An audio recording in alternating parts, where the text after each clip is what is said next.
مصر کې فرعوني هرم څنګه چا او ولې جوړ کړ؟ مصر د لرغوني تاریخ لرونکی هیواد دی.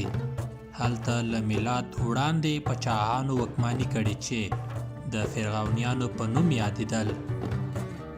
د فرعونیانو ذکر په سپېڅلي قرآن کریم کې هم شوی دی. مصر کې د فرعونیانو د واکمنۍ د نورو تاریخي او لرغونو نښو نښانو ترڅنګ یو هم د مصر هرمونه یا اهرام دي.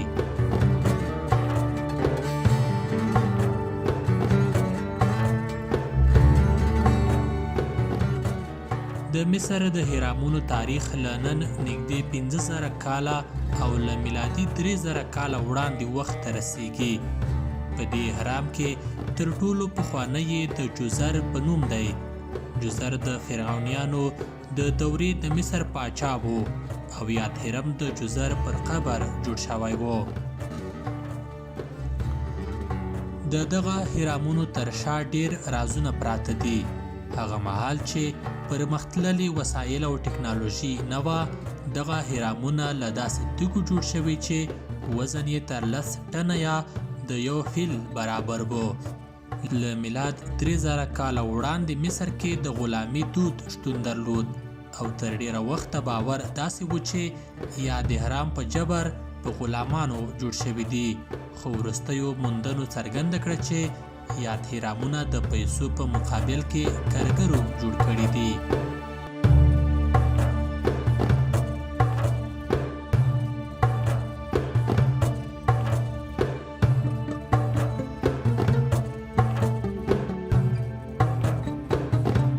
تازه څېړنې ښایي چې یو هرم د شاوخوا 90,000 کارګرو په وسیله جوړ شوی چې 10,000 دننه او 80,000 پکې بهر پوخت شوي وو. د هرمونو دروازې له داسې ډبرو جوړې شوي دي چې وزن یې 60 ټنه ته رسیږي، خو له داسې هنر پکې کار اخیستل شوی چې دغه 60 ټنه وزن لرونکي دروازې په یو لاس او کم فشار سره په اسانۍ سره خلاصیږي. د جوزر په نوم هرم په 23 کالونو کې جوړ شوی دی.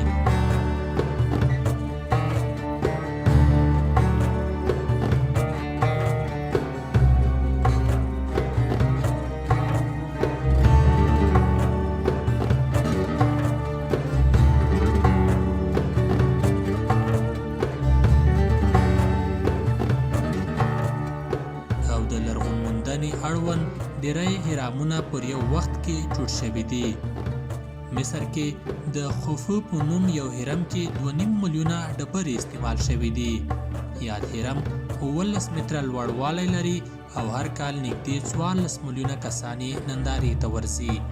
د مصر حکومت هر کال 2 میلیارده امریکایي ډالر د دغو تاریخي او لرغونو هرمونو څخه د عوایدو په ډول ترلاسه کوي.